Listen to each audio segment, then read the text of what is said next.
He was an Abyssinian from the black race. His destiny made him a slave of some people of the tribe of Juma in Mecca, where his mother was one of their slave girls. He led the life of a slave whose bleak days were alike and who had no right over his day and no hope for his tomorrow. The news of Muhammad's call began and reached his ears when people in Mecca began to talk about it, and when he began listening to the discussions of his master and his guests, especially Umayyah ibn Khalaf, one of the elders of the Bani Juma, of which Belal was one of the slaves. How often did he hear Umayyah talking to his friends for some time, and to some persons of his tribe?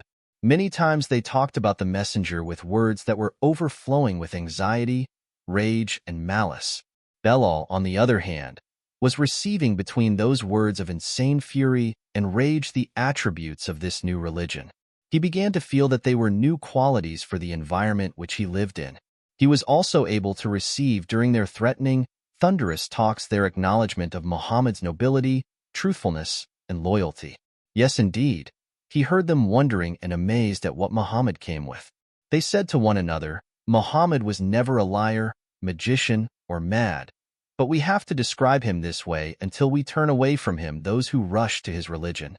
He heard them talking about his honesty and loyalty, about his manliness and nobility, and about his purity and composure of his intelligence. He heard them whispering about the reasons which caused them to challenge and antagonize him. First, their allegiance to the religion of their fathers.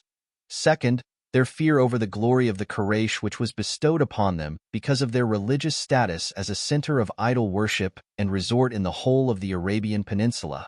Third, the envy of the tribe of Bani Hashim that anyone from them should claim to be a prophet or messenger.